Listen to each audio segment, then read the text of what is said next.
It's time for the MF Corner on the show this afternoon, and today we're going to talk about mid and small cap funds, which are your ticket to big gains in rising markets. What does 2013 hold in store for these funds, and what should one keep in mind while shopping for mid and small cap funds? Dhirendra Kumar, CEO at Value Research, joins us with the answers. Afternoon, Dhirendra.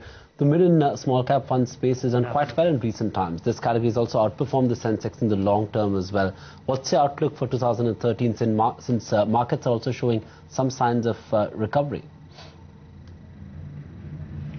I think, if market stops, recovering or, going up, I still feel that if market is able to hold ground, these mid caps will continue to flourish, because there are individual performance drivers. None of the mid caps are, I don't see too many common things across these portfolios, and they are all distinct in their the performance drivers are distinct. So I feel that selectivity in the market prevails.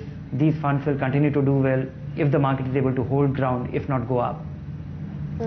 Dhirendra, so what should be the strategy for 2013 in selecting funds from this category and determining the allocation? One is that they change colors.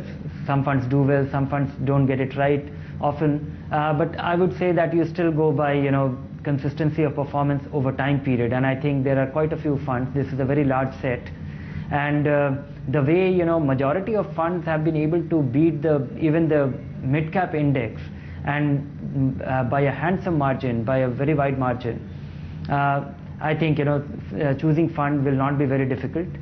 And it should be, mind you that these funds should not dominate your portfolio. They come with their share of risk.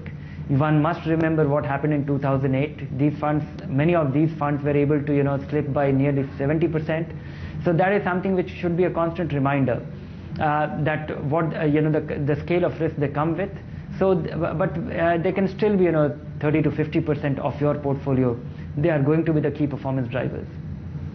Our first query is from Rakesh Kaushik, and he asks, what's the difference between Nifty ETFs and Nifty index funds? Dhirendra? Nifty ETF and Nifty ETF index fund, the constituents are the same. Nifty ETF is able to track the index very efficiently. The other thing is that you buy a ETF the way you buy a stock. You go to a stockbroker, place your order, or you have an online account and you buy order. You place an order and you buy a ETF like a stock. And the ETF may not necessarily trade on NAV. It can often trade at a discount or a premium to NAV. Unlike that, the Nifty ETF and the Nifty index is an index fund, is an open-end index fund. It is not, and they have, Indian index funds have reasonably high tracking error. That is primarily because the money in transit translates into, does not allow a fund manager to replicate the index very efficiently. So by its design, it is not able to replicate with perfection. So that's the difference.